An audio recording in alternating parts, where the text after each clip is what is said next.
საქართველოში მეტყევის დღე აღინიშნება. ტყით მდიდარ ქვეყანაში ამ პროფესიას დიდი ხნის ისტორია აქვს. გამორჩეულად დასაფასებელი ქალი მეტყევების შრომა, რომლებიც ყოველდღიურად ჩვენი ბუნების სადარაჯოზე არიან. რატომ აირჩიეს ეს პროფესია? რამდენიმე მათგანს გიორგი ბაღანაშვილი გაგაცნო.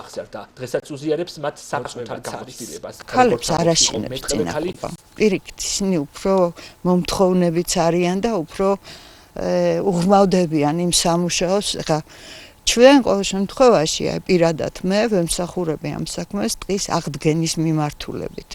და აი ჩემი თანამშრომლებიც, რომლებიც ამ წუთში აქ ჩემთან ერთად არიან, ესენიც ემსახურებიან. ეს ფართობი არის აღსადგენი ფართობი.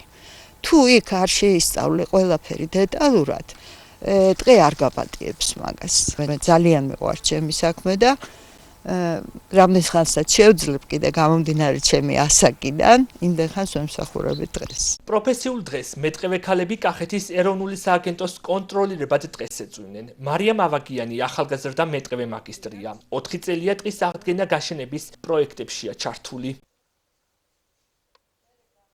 ბავშვობიდან მიყვარდა ბუნება, ტყე. ამავდროულად ჩემი პროფესიის არჩევაზე იმოქმედა ჩემი ძმის არჩევანმა, იმიტომ რომ ჩემი ძმა სწავლობდა სატყეო ფაკულტეტზე. და ჩემი ძმა ჩემზე უფროსი არის და ამასობაში სწავლის მერე დაბრუნებულმა მიყვებოდა ხოლმე სხვადასხვა საინტერესო ფაქტებს ტყეზე, ბუნებაზე.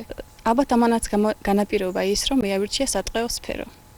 სატყეო სააგენტოში, ეროვნულ სატყეო სააგენტოში მუშაობ 4 წელიწადია, სადაც თავიდან მოვედი სტაჟირება გავიარე და დავსაკვდივანდვე. ბარბარე ლეთოდიანი კი მავნებლების მონიტორინგს ადარებს. თითქმის 5 წელია ტყის დაცვის სამმართველოს თანამშრომელია. მამა მეტყევე ჰყავდა. სწორედ ამიტომ ეს პროფესია ბავშვობიდან იდაცებდა.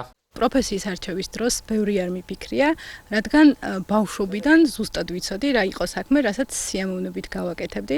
ამაზე გავლენა მოახდინა იმან, რომ მამა იყო მეტყევე, დაახლოებით 40 წელი იყო ამ პროფესიით დაკავებული. მე როდესაც ვისმენდი მის ისტორიებს და თავგადასავლებს, უკვე ჩნდებოდა ის განცდა, რომ მეც აუცილებლად მომავალში ავირჩევდი ამ პროფესიას. სამივე მათგანისთვის ყოველი ახალი სამუშაო დღე ახლის ძიება და პროფესიული უნარების განვითარება.